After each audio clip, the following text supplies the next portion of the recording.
Sabi nila, ang mga lumang bahay ay may mga alaalang hindi tuluyang nawawala.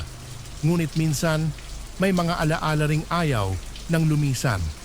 Ito ang kwento ng isang bahay sa bayan ng Taal, Batangas at ng isang orasan na tumitigil tuwing alas 3 ng umaga. Ang mga lokal, tinatawag itong ang orasan ni Senyora Ruiz. Bago natin simulan ang kwento, kung gusto ninyo na ganitong content mag-like, share, subscribe sa Takip Silim Stories at marami pa tayong nakakatakot na kwento na parating. Maraming salamat po. Noong 1947, matapos ang giyera, bumalik sa Taal ang isang mayamang pamilya, ang mga Ruiz. Si Senyora Leticia Ruiz, isang mestisang biyuda, ay nanirahan mag-isa sa kanilang ancestral house sa Calle del Sol. May kasama siyang isang matandang kasambahay, si Aling Pilar. Sabi ng mga kapitbahay, tuwing gabi raw, maririnig ang tiktak ng orasan mula sa ikalawang palapag. Hindi ito ordinaryong orasan, isang French antique, hand-carved at regalo pa raw ng asawa ni Senyora Ruiz noong 1938. Isang madaling araw, alas 3, may kakaibang nangyari. Tumigil ang orasan. Pagkagising ni Senyora Ruiz, nakita niyang nakatigil ang pendulum at ang kamay ng orasan ay nakapako sa alas 3. Wala raw kuryente noon. Tahimik ang buong bahay. Ngunit ayon sa kasambahay, may narinig siyang boses. Isang babaeng humihikbi galing sa loob ng silid ni Senyora. Nang silipin niya, nakita niyang nakaupo si Senyora Ruiz sa kama, nakatingin sa orasan at sinasabing, Pabalik siya. Sinabi niya, alas 3. Ilang linggo matapos iyon, natagpuan si Senyora Ruiz wala ng buhay sa kanyang kwarto. Ayon sa investigasyon, cardiac arrest daw. Pero ayon kay Aling Pilar, bago siya mamatay, ilang beses niyang narinig si Senyora Ruiz na kausap ang isang lalaki habang nakatingin sa orasan. Mula noon, iniwan ang bahay. Ang mga sumunod na henerasyon ayaw nang tumira roon. Ngunit may mga usap-usapan na ang orasan ay nananatili pa ring tumatakbo at tumitigil tuwing alas 3. Taong 1948, dumating ang grupo ng mga paranormal investigators mula sa Maynila. Ang leader nila, si Ramon de los Reyes, ay kilala sa pagdodokumento ng mga haunted sites. 2 sa kanilang team ang pumasok sa lumang bahay sa Taal upang kunan ng video ang orasan. Wala pang 1 oras, may napansin sila. Sa footage, habang kinukunan nila ang orasan, lumitaw ang refleksyon ng isang babae sa salamin ng pendulum. Nakaputing damit, nakayuko at tila nakatingin sa kanila. Nang suriin nila ang tape, isang kakaibang bagay ang napansin.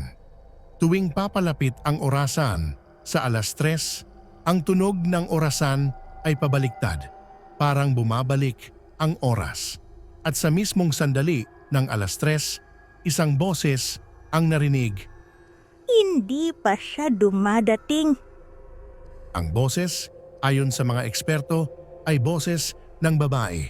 At nang i-compare sa dating audio records ng pamilya Ruiz, kaparehong-kapareho ng boses ni Senyora Leticia. Taong 2003, isang bagong mag-asawa ang tumira sa bahay, sina Roberto at Clara Mendoza. Hindi nila alam ang kwento ng bahay. Pero sa unang gabi pa lang, nagising si Clara sa tunog ng Akala ko wala namang orasan sa bahay, sabi ni Clara sa aming panayam.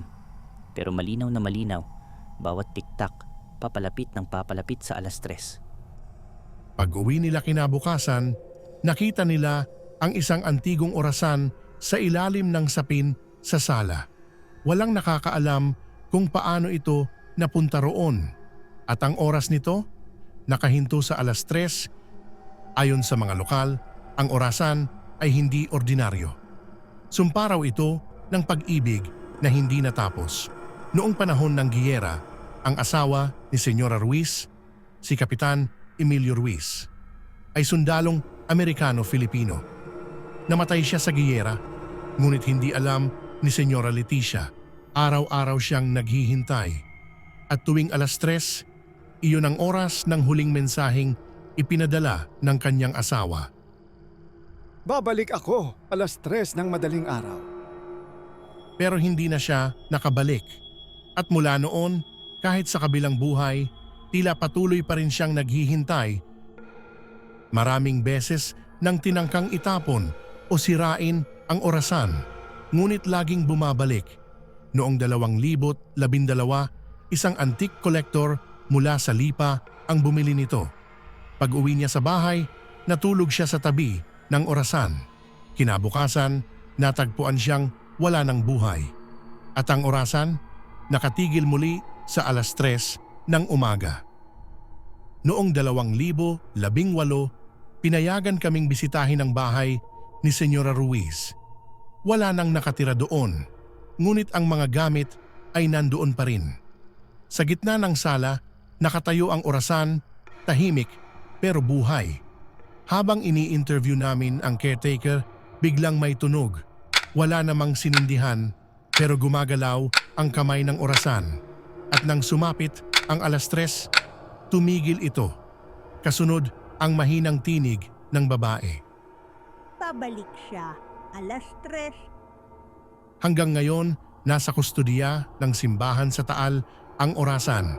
Hindi na ito pinaandar muli.